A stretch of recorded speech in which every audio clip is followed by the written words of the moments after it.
Hi guys, this is Android Nub, and these are the best casual games of the week. First up we have Captain America TWS, published by Gameloft. Failure is not an option. This game is like an action-adventure game, kinda like a beat-em-up. It has nice comic-style graphics. You can control Captain America with a joystick, or you can just tap to move, and you attack enemies to attack them. The fighting looks fairly cool, although it is kinda automated, so just travel through each stage fighting enemies.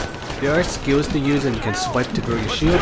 However, this game is only a demo. Only the first 2 levels are free. The full game costs $2.99, but the full game does have 100 levels, and you may not need to buy any in-app purchases in the full game. Next up we have Knights and Squires, published by Comtois. This is a unique endless runner with RPG elements, so you control the knight in front, and your character is always running forward, but there is action gameplay that you can choose when to attack and when to block. And there's also a ton of different party members to collect. From completing missions or buying them, there are some cool boss battles, and you can choose when to use skills for your different party members. This is a unique endless runner RPG, and it's fun collecting new party members and going through the levels. Next, casual fans rejoice because Cut the Rope 2, published by Zepto Lab, is out for Android. This is the sequel to the very popular casual Android game Cut the Rope. Like the original game, there's tons of levels to go through, and you have your physics-based puzzles where you cut the rope to feed candy to this frog. However, many people are complaining because this game has in-app purchases and has energy, so if you run out of energy, you gotta wait.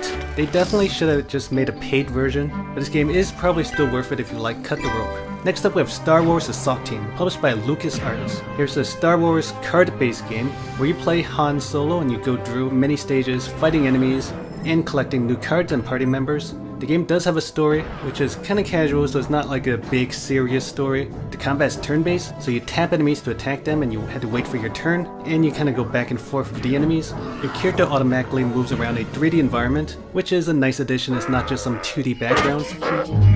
Next up we have Ace Fishing Wild Catch, published by Comtois. Here's an interesting fishing game where you fish. So there's a nice looking tutorial girl that teaches you how to play and gives you quests, which usually involves catching fish. So there's a lot of different places where you can catch fish, and the graphics actually look pretty good. So you throw your line out, and it doesn't take long to find the fish, and then you tap or hold onto a button to reel the fish in. It's kind of like fighting the fish. There's a lot of different kinds of fish to catch, and they look pretty good graphics wise. The game's easy to pick up and play, and it is kind of fun.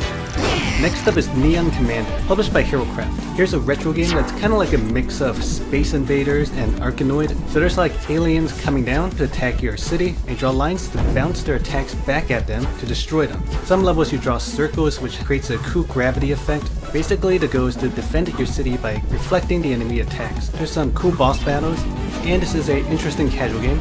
And last we have DJ Max Technica Q, published by NeoWiz Internet.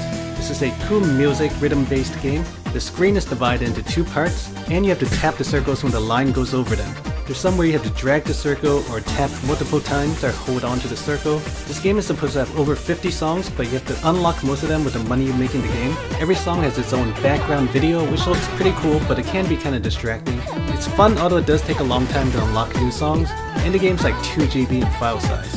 Anyway, that's all for this week. Subscribe for more videos, and thanks for watching.